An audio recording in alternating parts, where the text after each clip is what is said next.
เคตัวยูไปเลยอาชีพไม่แต่ไปเลย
ครับผมทางหน้าไทยเสร็จแล้วถอยหลังครับพี่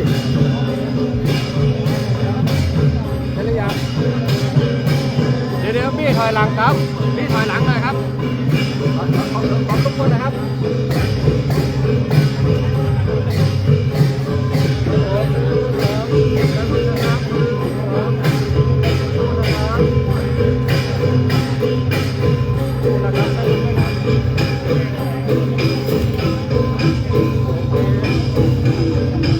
ขอบคุณครับผมเรียบร้อยครับ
ดตำโมโก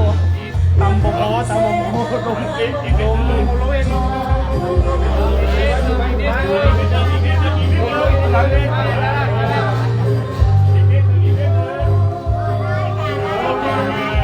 ตามตลอดเลยตามตลอดเลย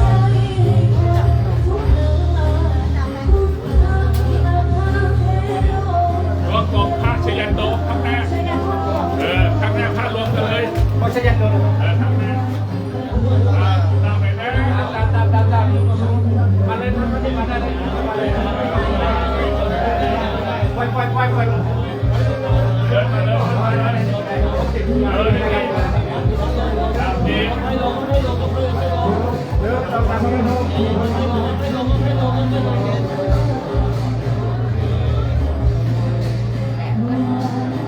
ข้างหลังจับหน่อยนะรองเท้าเข้าเลยได้แล้ว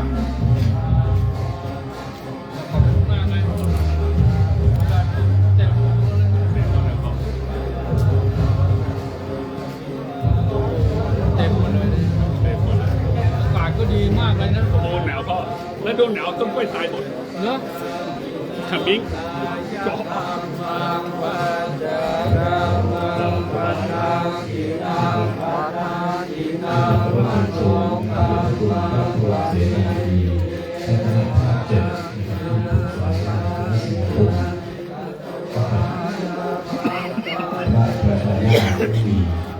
คณะอำเภอกัลยาณิวัฒนาและพระวิสุทธิ์วชิราภรณ์รองเจ้าคณะอำเภอแม่ริมและพระเถรานุเถระที่เคารพทุกรูปนะครับเรียนท่านหัวหน้าส่วนราชการนะครับทุกภาคส่วนนะครับที่มาร่วมกิจกรรมในวันนี้นะครับในวันนี้นะครับท่านอำเภอกัลยาณิวัฒนานะครับได้รับความเมตตาอย่างสูงนะครับที่พระเดชพระคุณพระพรหมเสนาบดีนะครับเป็นเมตตา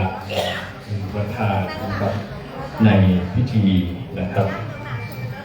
แสดงตนเป็นพุทธมามกะนะครับ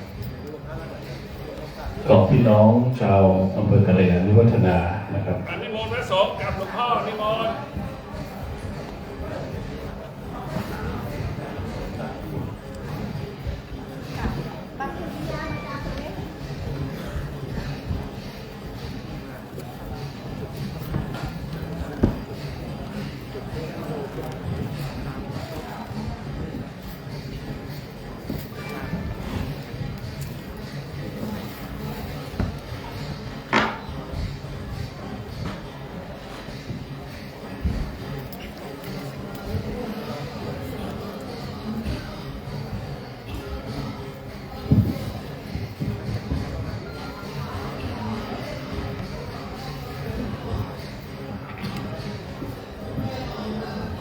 อะระหังสัมมาสัมพุทโธภะคะวาอะระหังสัมมาสัมพุทโธภะคะวาพุทธังภะคะวันตังอภิวาเทมิพุทธังภะคะวันตังอภิวาเทมิโสภะโตภะคะวะตาธัมโม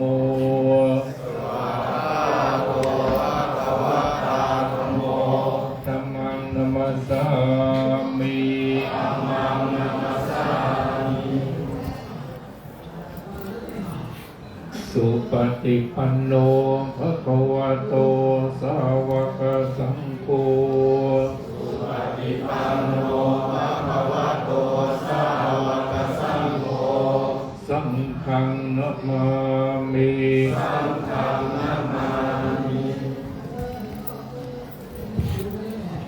อันธรรมยังพุทธัสสะภะคะวะโตปุพพะภะมะการังกโรมาสินะโมตัสสะภะคะวะโตอะระหะโตสัมมาสัมพุทธัสสะนะโมตัสสะภะคะวะโตอะระหะโตสัมมาสัมพุทธัสสะนะโมตัสสะภะคะวะโตอะระหะโตสัมมาสัมพุทธัสสะ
Jangan unang ni kak.就日本就把某几百个几百个，你能那么某个几个， Unang ni tu ya. 你来还得盖。 ครับลำดับต่อไปจะได้สมาทานศีลพร้อมกันนะครับ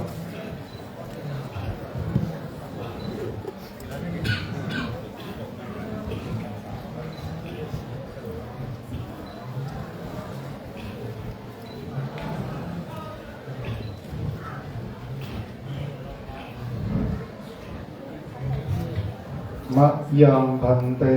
วิสุงรักขณทายะติสระเนนะสหปัญจศีลานิยาจามะทุติยัมปิมะยังพันเตวิสุงรักขณทายะติสระเนนะสหปัญจศีลานิยาจามะตติยัมปิมะยังพันเตวิสุงรักขณทายะติสระเนนะสหปัญจศีลานิยาจามะนะโมตัสสะภะคะวะโตอะระหะโตสัมมาสัมพุทธัสสะนะโมตัสสะภะคะวะโตอะระหะโตสัมมาสัมพุทธัสสะนะโมตัสสะภะคะวะโตอะระหะโตสัมมาสัมพุทธัสสะนะโมตัสสะภะคะวะโตอะระหะโตสัมมาสัมพุทธัสสะนะโมตัสสะภะคะวะโตอะระหะโตสัมมาสัมพุทธัสสะนะโมตัสสะภะคะวะโตอะระหะโตสัมมาสัมพุทธัสสะพุทธังสรณังคัจฉามิพุทธังสรณังคัจฉามิธัมมังสรณังคัจฉามิธัมมังสรณังคัจฉามิสังฆังสรณังคัจฉามิสังฆังสรณังคัจฉามิทุติยัมปิพุทธังสรณังคัจฉามิทุติยัมปิพุทธังสรณังคัจฉามิทุติยัมปิธัมมังสรณังคัจฉามิทุติยัมปิธัมมังสรณังคัจฉามิทุติยัมปิสังฆังสรณังคัจฉามิทุติยัมปิสังฆังสรณังคัจฉามิตติยัมปิพุทธังสรณังคัจฉามิตติยัมปิพุทธังสรณังคัจฉามิตติยัมปิธัมมังสรณังคัจฉามิตติยัมปิธัมมังสรณังคัจฉามิตติยัมปิสังฆังสรณังคัจฉามิตติยัมปิสังฆังสรณังคัจฉามิปานาติปาตาเวระมณีสิกขาปะทังสมาธิยามิปานาติปาตาเวระมณีสิกขาปะทังสมาธิยามิอะทินนาทานาเวระมณีสิกขาปะทังสมาธิยามิอะทินนาทานาเวระมณีสิกขาปะทังสมาธิยามิกาเมสุมิจฉาจาราเวระมณีสิกขาปะทังสมาธิยามิกาเมสุมิจฉาจาราเวระมณีสิกขาปะทังสมาธิยามิมุสาวาทาเวระมณีสิกขาปะทังสมาธิยามิมุสาวาทาเวระมณีสิกขาปะทังสมาธิยามิสุร ราเมรยะมัชฌะปมาทฐานาเวระมณีสิกขาปะทังสมาธิยามิสุราเมรยะมัชฌะปมาทฐานาเวระมณีสิกขาปะทังสมาธิยามิอิมานิปัญจสิกขาปะทานิสีเลนะสุขติงยันติสีเลนะโภคสัมปทาสีเลนะนิพพุติงยันติตัสมาสีลังวิโสจะเยสาธุเตจุบุญเดี๋ยวตัวรุ่มบนมะกล่าววันนี้เลยครับผมจะไปฟังวันนี้เลยขอบคุณวันนี้กันพร้อมเลยไหมจะตั้งพร้อมเลยครับจัดเดี๋ยวเดี๋ยวจะคุณรถแกมีข้าวหอมมีมะพร้าวมันจะมาไปแจกประมาณ2,000วันนี้ครึ่งนี่ครึ่งแล้วทำตีมาที่สองเอานี่มาแล้วมันจะมาไม่ถึงกินข้าวเที่ยงที่1 มื้ออ๋อก็ทำอีกเรื่องนึงครับชั่วโมงกว่าครับชั่วโมงกว่าครับทานอยู่ครับรัฐมนตรีนะครับมันทานอยู่ถึงท่านเจอพ่ออยู่น่าจะพ่อผมนี่พ่อถึงที่6 โมงจะทำพิธีก่อนครับในโอกาสวันนี้นะครับเพื่อที่จะให้นะครับการปฏิบัติศาสนาพิธีการในวันนี้นะครับดำเนินไปด้วยความเรียบร้อยนะครับในโอกาสแรกนี้นะครับจะกราบอาราธนานะครับพระประชานาถมุนีนะครับเจ้าคณะอำเภอกัลยาณิวัฒนานะครับในนามของคณะสงฆ์อำเภอกัลยาณิวัฒนาได้ถวายเป็นสักการะแด่พระเดชพระคุณพระพรหมเสนาบดีเจ้าคณะราชครับ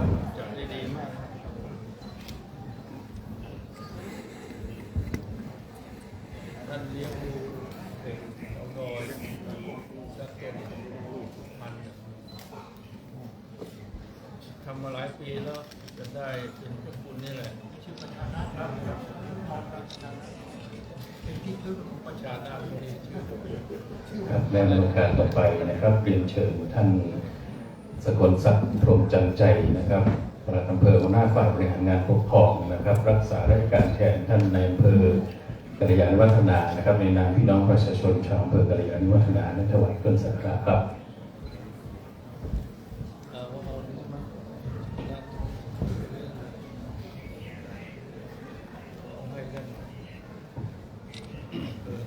เป็นนายอำเภอใช่ไหมตลาดเดิมนะ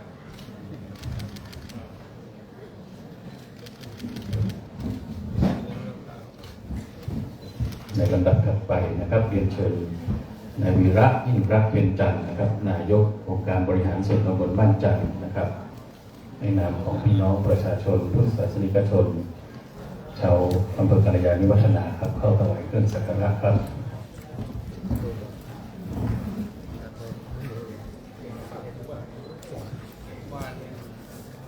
คนเยอะเลยนะที่มาจากศูนย์น้ำมันมากมายเหลือเกินนายกหลายที่นะครับ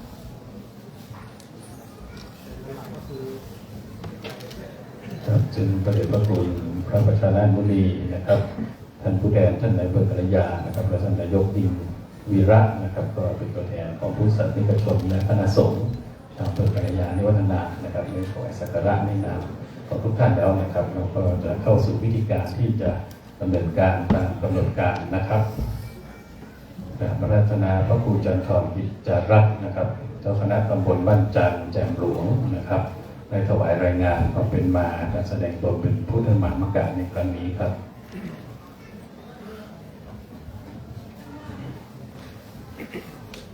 ว่าพระครูจันทรกิจจารัตน์เจ้าคณะตำบลบ้านจันทร์แจ่มหลวงเจ้าอาวาสวัดจันทร์ในนามคณะสงฆ์พระธรรมจาริกแก่นำชาวพุทธชมรมอุบาสิกาศรีกัลยาอำเภอกัลยาณิวัฒนาโครงการพระประดิษฐ์อาสาพัฒนาบนพื้นที่สูง มหาวิทยาลัยจุฬาลงกรณราชวิทยาลัยวิทยาเขตเชียงใหม่และผู้เข้าร่วมพิธีทุกท่านขอกราบขอบพระคุณพระเดชพระคุณเป็นอย่างสูงที่ได้เมตตาเดินทางมาเป็นประธานในพิธีแสดงตนเป็นพุทธมามกะในครั้งนี้อำเภอกัลยาณิวัฒนามีคณะสงฆ์คณะพระธรรมจาริกอยู่จำพรรษา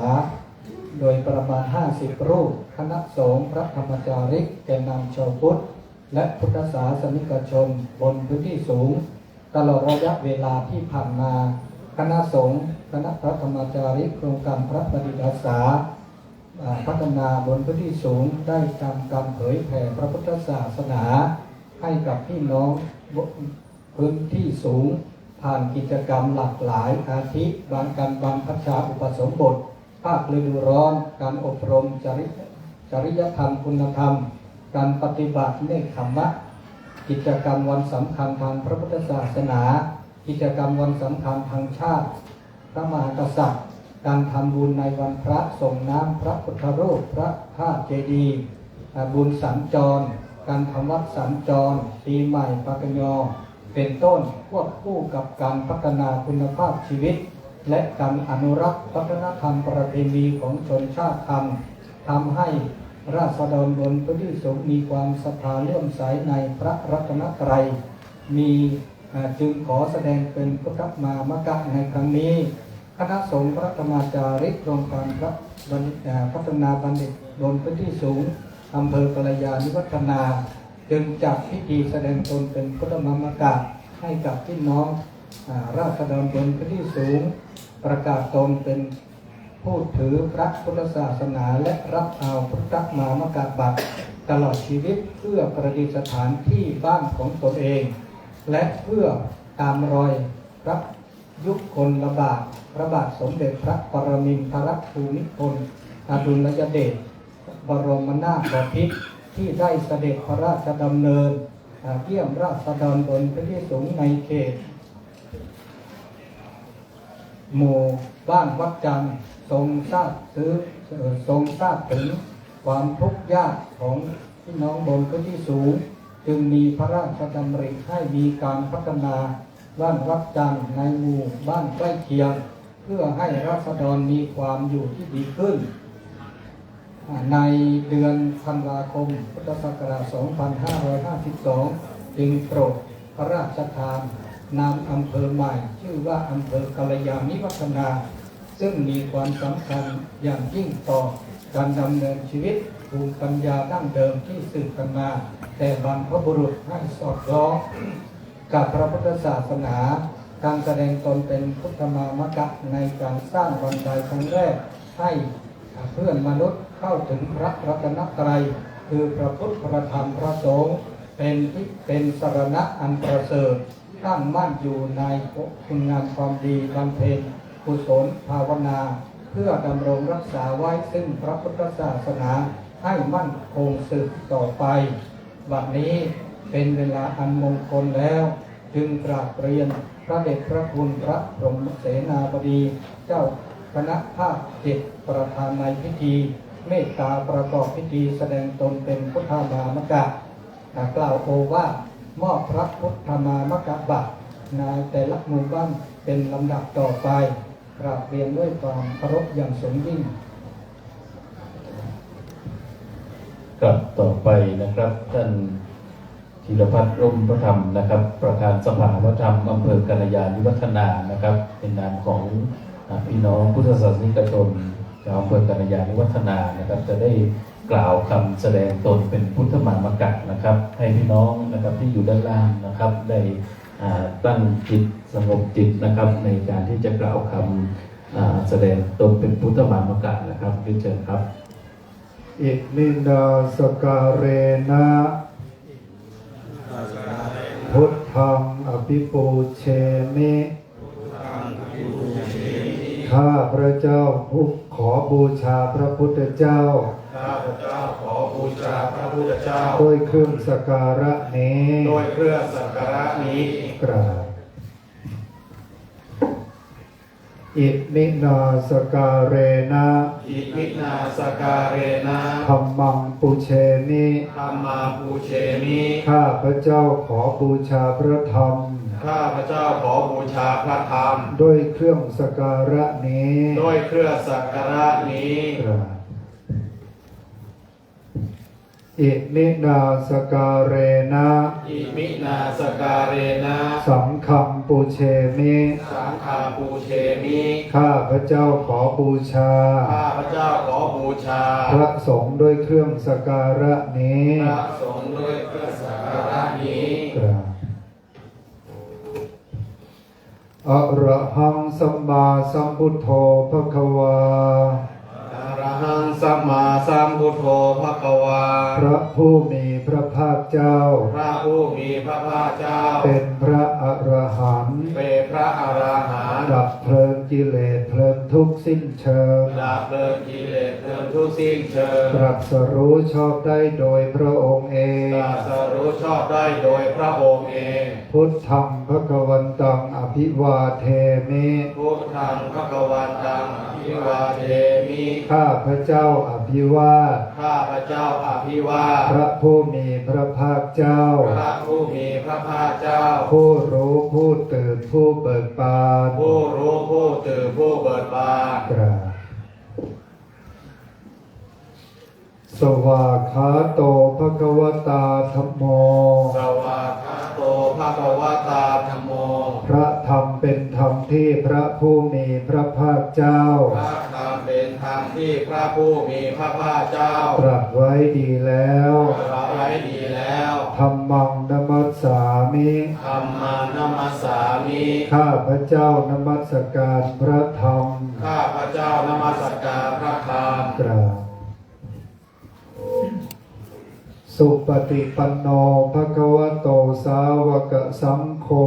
สุปฏิปันโนภควโตสาวกสังโฆ พระสงฆ์สาวกของพระผู้มีพระภาคเจ้า พระสงฆ์สาวกของพระผู้มีพระภาคเจ้า ปฏิบัติดีแล้ว ปฏิบัติดีแล้ว สังฆังนะมามิ สังฆานามามิ ข้าพระเจ้านอบน้อมพระสงฆ์ ข้าพเจ้านอบน้อมพระสงฆ์ นะโมตัสสะภะคะวะโต นะโมตัสสะภะคะวะโต อะระหะโต อะระหะโต สัมมาสัมพุทธัสสะ สัมมาสัมพุทธัสสะ ขอนอบน้อม ขอนอบน้อม แด่พระผู้มีพระภาคเจ้า แด่พระผู้มีพระภาคเจ้า พระองค์นั้น พระองค์นั้น ซึ่งเป็นผู้ห่างไกลจากกิเลส ซึ่งเป็นผู้ห่างใจจากกิเลส ตรัสรู้ชอบได้โดยพระองค์เอง ตรัสรู้ชอบได้โดยพระองค์เอง นะโมตัสสะภะคะวะโต นะโมตัสสะภะคะวะโต อะระหะโต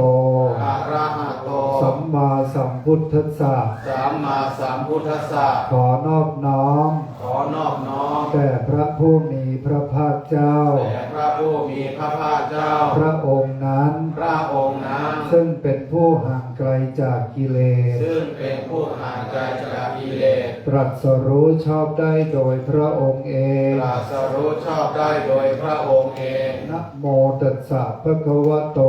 นะโมตัสสะภะคะวะโต อะระหะโต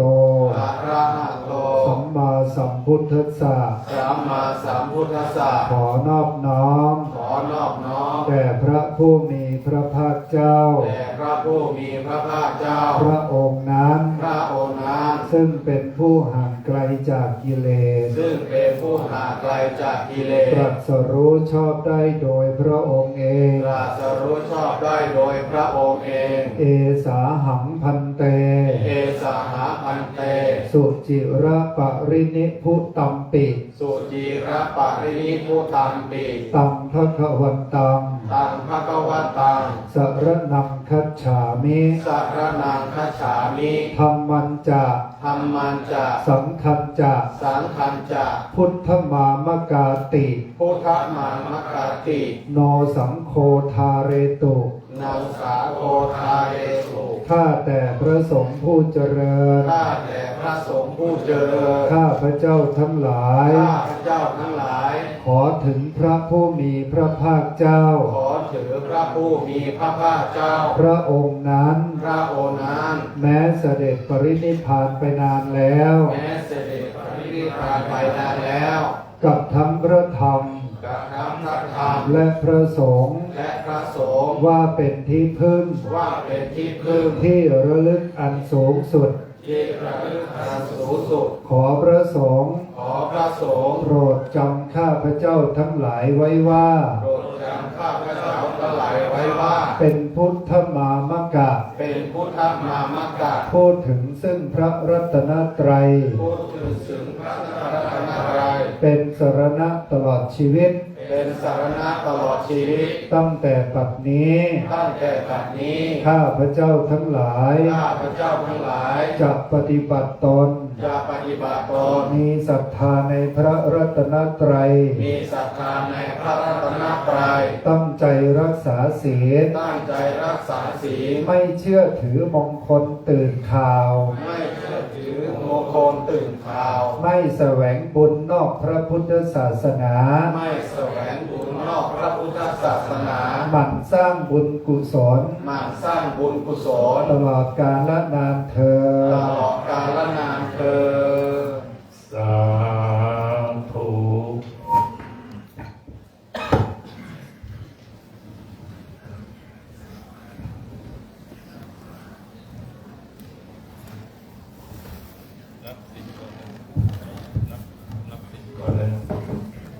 ต่อไปอาราธนาศีลนะครับขอบกันมะยังพันเต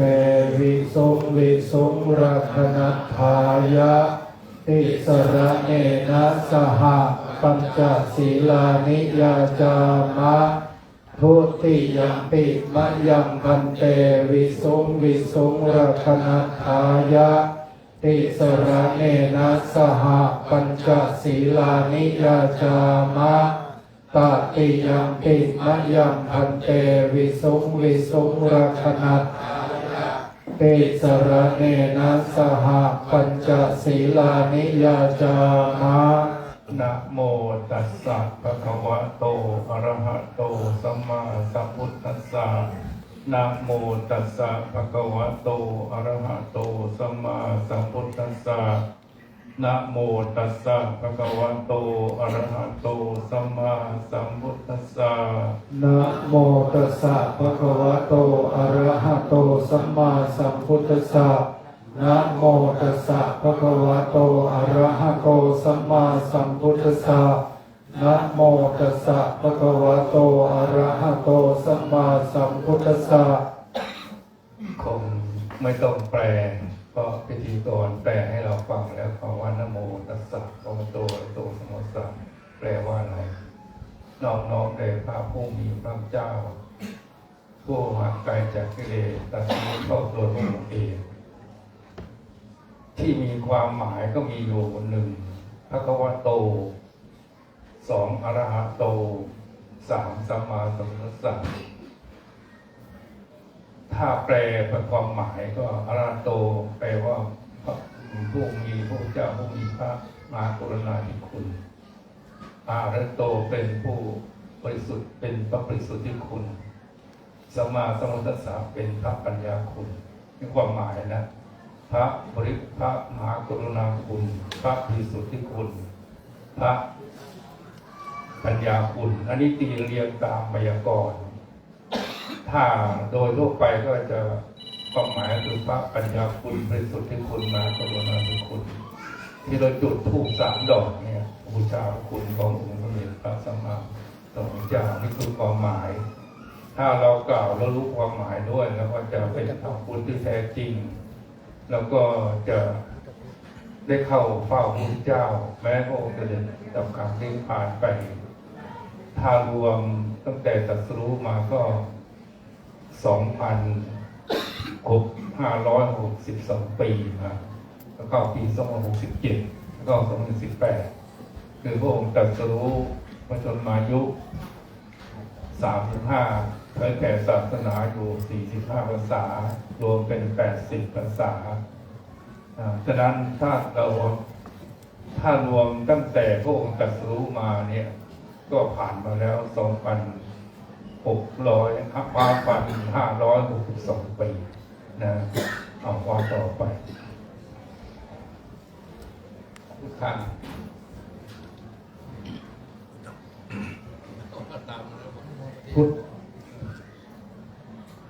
พุทธัง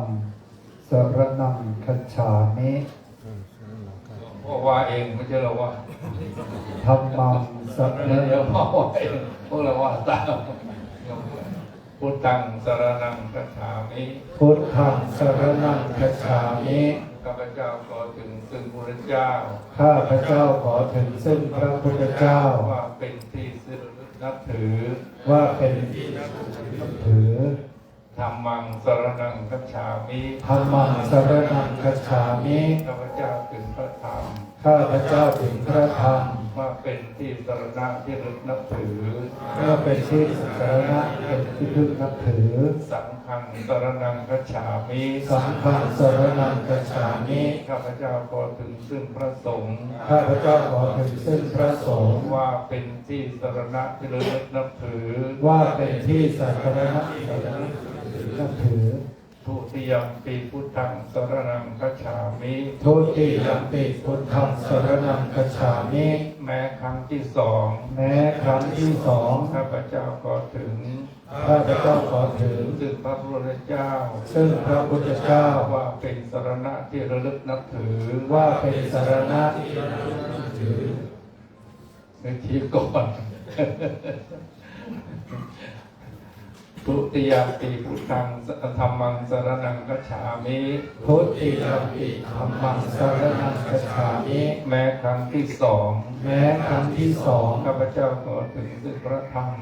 ข้าพเจ้าขอถึงซึ่งพระธรรม ว่าเป็นสรณะที่ระลึกนับถือ ว่าเป็นสรณะที่ระลึกนับถือ ทุติยมปีธัมสังฆังสรณังคัจฉามิ ทุติยัมปิสังฆังสรณังคัจฉามิ แม้ครั้งที่สอง แม้ครั้งที่สอง ข้าพเจ้าขอถึงซึ่งพระสงฆ์ ข้าพเจ้าขอถึงซึ่งพระสงฆ์ ว่าเป็นสรณะที่ระลึกนับถือ ว่าเป็นสรณะที่ระลึกนับถือ ตติยมปีพุทธังสรณังคัจฉามิ ตติยัมปิพุทธังสรณังคัจฉามิ แม้ครั้งที่สาม แม้ครั้งที่สาม ข้าพเจ้าขอถึงซึ่งพระพุทธเจ้า ข้าพเจ้าขอถึงซึ่งพระพุทธเจ้า ว่าเป็นสรณะที่ระลึกนับถือ ว่าเป็นสรณะที่ระลึกนับถือ ตติยมปีธัมมังสรณังคัจฉามิ ตติยัมปิธัมมังสรณังคัจฉามิ แม้ครั้งที่สาม แม้ครั้งที่สาม ข้าพเจ้าขอถึงซึ่งพระธรรม ข้าพเจ้าขอถึงซึ่งพระธรรม ว่าเป็นที่รักที่ระลึกนับถือ ว่าเป็นที่สักการะนับถือ ตติยมปีสังฆังสรณังคัจฉามิ ตติยัมปิสังฆังสรณังคัจฉามิ แม้ครั้งที่สาม แม้ครั้งที่สาม ข้าพเจ้า ข้าพเจ้า ขอถึงซึ่งพระสงฆ์ ขอถึงซึ่งพระสงฆ์ ว่าเป็นสรณะที่ระลึกนับถือ ว่าเป็นสรณะที่ระลึกนับถือ ติสรณะธรรมนังนิจิตัง อามะเต จบครั้งที่สามนี่ก็ต่อไปก็กล่าวคำสมาทานสิกขาบทห้านะปานาติปาตาเวรมณีสิกขาปะทังสมาธิยามิ ปานาติปาตาเวรมณีสิกขาปะทังสมาธิยามิ ข้าพเจ้าของงดเว้น ข้าพเจ้าของงดเว้น จากการฆ่าสัตว์ตัดชีวิต จากการฆ่าสัตว์ตัดชีวิต ต้องเอายาวัดชีวังด้วยมั้งตลอดชีวิต ยาวตลอดชีวิต ตลอดชีวิตนะเพราะเราเป็นสรณะเป็นพุทธมรรมกาแล้วเนี่ยนะ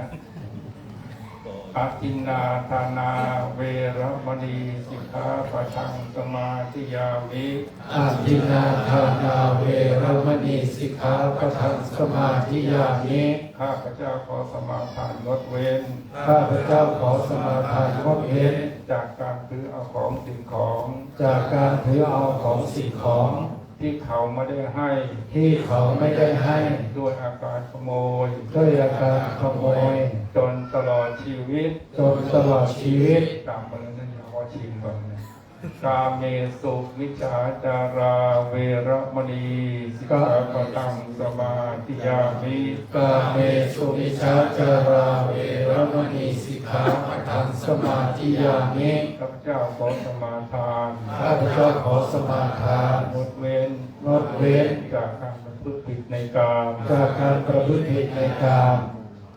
มุสาวาทาเวรมณีสิกขาปะทังสมาธิยามิ มุสาวาทาเวรมณีสิกขาปะทังสมาธิยามิ ข้าพเจ้าขอสมาทานงดเว้น ข้าพเจ้าขอสมาทานงดเว้น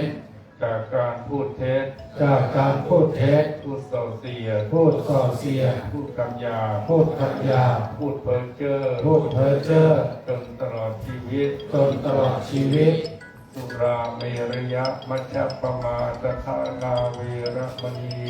สุ สิกขาปะทังสมาธิยามิ สุราเมรยมัชฌปมาทฐานาเวรมณีสิกขาปะทังสมาธิยามิ ข้าพเจ้าขอสมาทานงดเว้น ข้าพเจ้าขอสมาทานงดเว้น จากการดื่มสุรา จากการดื่มสุรา เมลัย เมรัย อันเป็นที่ตั้งแห่งความประมาท อันเป็นที่ตั้งแห่งความประมาท จนตลอดชีวิต จนตลอดชีวิต อิมานิปัญจสิกขาปทานิสีเลนะสุขติงยันติสีเลนะภูกสัพพาสีเลนะนิพุติงยันติตัสมาสีรังวิโสกะเยพวกเราทั้งหลายปลื้มใจมากนะได้มาแสดงตนเป็นพุทธมามกายอมรับนับถือเอาพระพุทธธรรมพระสงฆ์เป็นสารณะที่ต้องถือกันตลอดชีวิตท่ามกลางพระสงฆ์ในวันนี้ก็มีพระสงฆ์ก็มีหลวงพ่อพระคมเสนาบดีรองก็เป็นพระราชาคณะซึ่งเป็นเจ้าคณะภาคเจ็ดด้วยที่ปรึกษามหาสมาคมท่านเจ้าคุณพระวิสุทธิวราภรณ์เจ้าคุณวัดช่วยเจ้าวาดวัดเทพวิญญารามแล้วก็เจ้าคุณพระศรีวชิราภรณ์เรียนทาง9ประโยคแล้วองค์นี้นะรูปหล่อและองค์หนุ่มเนี่ยเจ้าคณะทัพสิทธิ์วัดยานาวาผู้ช่วยเจ้าวาดวัดยานาวาก็เป็นรองเจ้าคณะทัพสิทธิ์ด้วยเป็นเรียนทาง9ประโยคและปริญญาพุทธศาสตร์มาปฏิด้วยมั้งดุษฎีมั้งดุษฎีบรรจุปัญญาเองแล้วก็ที่ใกล้ชิดดูแลพวกเราก็คือเจ้าคุณพระประชานาคมุนีเจ้าคณะอำเภอกระยาวัฒนาโยมคงรู้จักท่านนะ ท่านสมกับชื่อประชานาคมุนีท่านลุกเดินเลี้ยงดูเด็กกำพร้าเด็กชาวเขามาน่าจะหลาย10 ปี40 ปีแล้วเนี่ยเป็นพันแล้วก็ท่านดูแลเลี้ยงดูแลจนได้นามว่าพินามในหลวงพระราชทานในหลวงร.9พระราชทานนามท่านว่าพระประชานาคมุนีท่านเป็นเจ้าวาดวัดจักรเลี้ยงเด็กที่นั่นเป็นพันเด็กยากจนเด็กชาวเขาเด็กที่ขาดที่พึ่งขาดที่พ่อแม่ที่ขายความอุ่นท่านก็เลี้ยงดูมา40 ปีแล้วเมื่อรองเจ้าคณะเมื่อเจ้าคณะอำเภอกระยาวัฒนาซึ่งเจ้าคุณนิมนต์มุนีจะเป็นอยู่ได้รับแต่งตั้งขึ้นเป็นรองเจ้าคณะจังหวัดฝ่ายดูแลฝ่ายสำนักสงฆ์ที่พักสงฆ์ก็เห็นว่าท่านเหมาะสมที่จะเป็นเจ้าคณะอำเภอกระยาจึงแต่งตั้งหลวงพ่อเป็นคนแต่งตั้งเองเจ้าคณะพระสงฆ์แต่งตั้งเจ้าคณะอำเภอรองเจ้าคณะอำเภอแต่งตั้งให้ดูแลอำเภอกระยาวัฒนาส่วนเจ้าคุณวิมลมุนียังมาไม่ถึงนะในองค์นี้สำคัญอีกองค์หนึ่งก็พระครูวิสิทธิ์พัฒนสารเจ้าคณะตำบลแม่เด่นวัดเจ้าวัดพระพุทธองค์อันนี้อยู่กับพวกเราตลอดก็ดูสายดีกว่าเมื่อเรา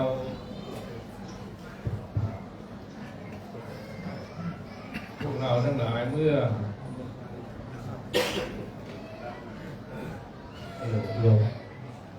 เราแสดงตนเป็นพระมงคล กาศมีพระรัตนตรัยเป็นพระราชถึงแล้ว ปี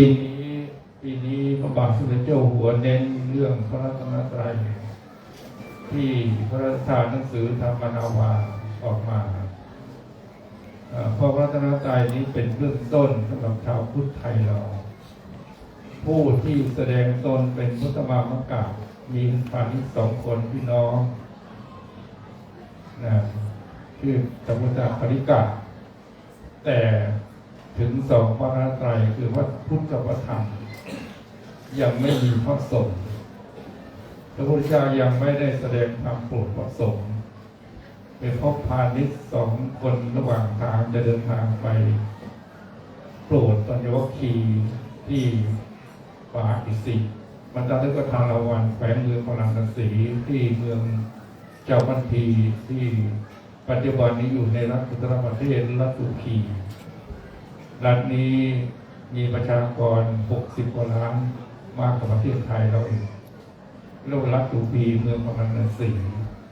ก่อนจะแสดงธรรมก็พบพาณิชย์2 พี่น้องก็มาพบพระเจ้าว่าเป็นพระเจ้าก็แสดงตนเป็นธรรมอากาศเป็นปฐมฤกษ์เลยนะคือพระเจ้าก็ให้รับสรณคม2เมื่อแสดงธรรมโปรดปัญญวัคคีย์ในวันเพ็ญอาสาฬหะเดือน8ขึ้น15 ค่ำก่อนพุทธศักราชเป็น15 ปีจบพระเทศนาธรรมจักรโอสูตรอัญญาโกณทัญญะได้ดวงตาเห็นธรรมว่าดูสิ่งใดสิ่งหนึ่งมีความเกิดขึ้นเป็นธรรมดาสิ่งนั้นล้วนทั้งหมดเป็นดับเป็นธรรมดาท่านได้ดวงตาเห็นธรรมคือได้บรรลุโสดาบันบรรลุตั้งแต่เป็นพระหัตถ์เป็นฆราวาสนะครับฉะนั้นคำว่าสังฆะในพระรัตนตรัยนั้นหมายถึงฆราวาสที่บรรลุโสดาบันก็เป็นพระหนึ่งพระรัตนตรัยท่านเป็นพ่อบรรลุธรรมนะพระจบธรรมจักรกับพระสูตรเทศกันแรกอัญญาโกณทัญญะได้เห็นดวงตาเห็นธรรมว่ายังจริงๆสมมุติยธรรมังสัพพันธรรมนิโรธธรรมังว่าสิ่งใดสิ่งหนึ่งเกิดขึ้นเป็นธรรมดาสิ่งนั้นทั้งหมดล้วนมีความดับเป็นธรรมดาเพียงเท่านี้รู้เพียงเท่านี้พระพุทธเจ้ารู้ว่านี่คือบรรลุโสดาบันละสังโยชน์ที่3สักกายทิฏฐิวิจิกิจฉาศีลปสัมมาถ้าใครละได้10ก็สำเร็จเป็นพระอรหันต์แต่ยังมีความโลภความหลงอยู่ยังครองเรือนได้สกทามาคามีก็ครองเรือนได้เป็นสามีภรรยามีบุตรธิดาครองเรือนแต่จิตไม่ทำบาปส่วนถึงอนาคามีแล้วจะไม่ครองเรือนจิตเกิดสูงนะเกิดสูงด้วยคุณธรรมจะไม่อยู่เป็นพระอรหันต์จะต้องออกบวชส่วนโสดาบันกับสกทามียังครองเรือนได้แต่ว่าจิตเขาไม่ทำบาปนะไม่ตกตกจิตตกจิตก็กระแสสู่นิพพานโสปันนะ3อโสดาบันนะผู้ไม่หวนกลับมาในชีวิตที่ตกต่ำเดียว3จะไม่มีแต่สูงขึ้นจนได้บรรลุเป็นพระอริยบุคคลขั้นสูงคือเป็นพระอรหันต์มันมีอยู่4ที่เราตรวจสรรเสริญคุณพระสงฆ์ว่าจัตตาริโพธิสยุคานิอัตถโพธิสมุกลาถ้าว่าเป็นผลก็โสดาบันสกทามีอนาคามีแล้วก็พระอรหันต์ถ้าเป็นคู่โสดาปฏิมาโสดาปฏิผลสกทามักสกทาเป็นผลนาคามักนาเป็นผลอัตตมักเป็นผลมันชั่วขณะจิตเดียวอยู่ที่คุณธรรมปฏิบัติใครประพฤติถ้าถึงขั้นนี้แล้วชีวิตจะมีแต่ความสงบร่มเย็นเป็นสุขเป็นชีวิตที่มีสาระไม่มีสรณะไหนถึงที่จะมีที่พึ่งใดที่จะสูงสุดก็ของพระไตรเมื่ออัญญาโกณทัญญะนั้นบรรลุก็ขอบวชพอขอบวชพระเจ้าก็บวชให้เรียกว่าบวชพระเจ้าเป็นบูชาเองนะบวชให้วันเป็นเหมือนอาสาบูชาพระสงฆ์ค ครบสามรัตนะคือพุทธรัตนะธรรมรัตนะสังฆรัตนะพระรัตนตรัยที่เราสมาทานพุทธังธรรมังสังฆังสั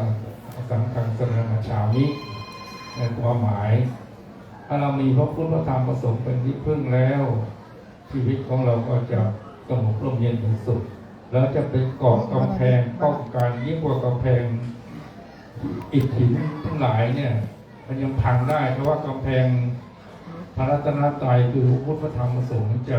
เป็นกำแพงป้องกันจิตใจของเราไม่ให้ทำบาปไม่ให้ทำบาปทางกายไม่ให้ทำบาปทางวาจาไม่ให้ทำบาปทางใจบาปทางกายก็คือไม่ฆ่าสัตว์ไม่ลักทรัพย์ไม่ประพฤติผิดในกรรม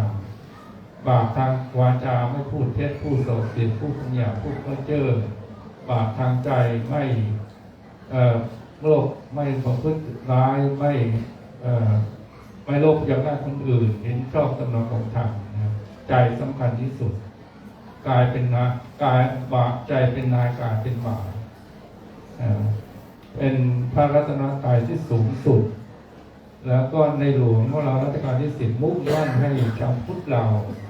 เข้าถึงพระรัตนตรัยพระพุทธเจ้ารู้ดีรู้เดิมรู้ดีรู้ชอบพระองค์เองก็สอนในผู้รู้อื่นตามรู้ดีอะไร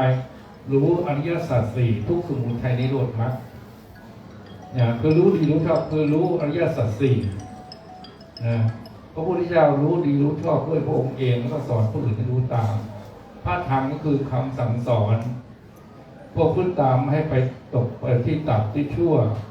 นะก็มีอยู่หลักคือ3สัพพปากัสสะกรณังไม่ทำบาปทุกชนิดกุศลสูสัมมาทาทำบุญเมื่อไม่ทำบาปก็ทำบุญทำการบุญกุศลที่เกิดขึ้นในใจในกายของเราแล้วก็สติตประโยชน์ทปนังทำจิตใจของตนให้สะอาดผ่องใสนี่แหละทั้งปัจจัยปิฎกในรวมอยู่นี้เป็นหัวใจ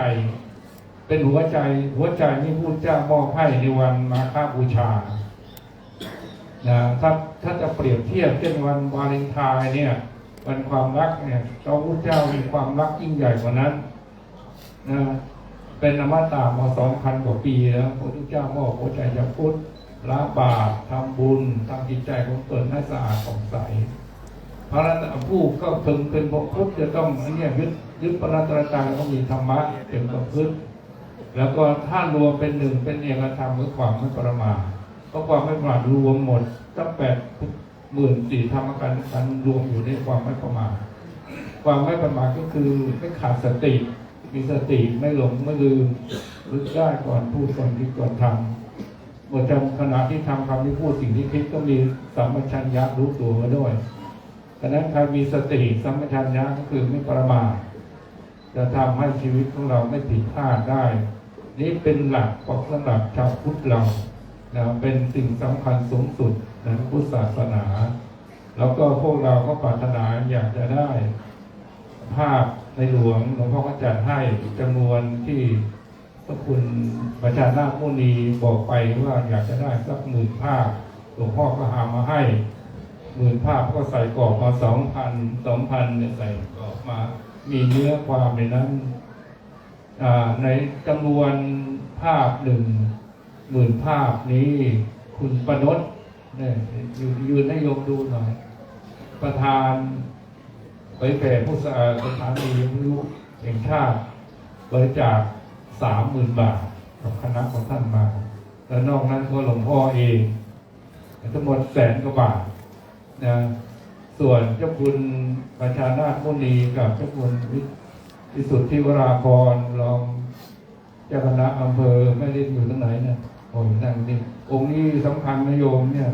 เติมเต็มให้หลวงพ่อเรื่อยนะมีราคาเรือทุนการศึกษา200,000 กว่าบาทนะ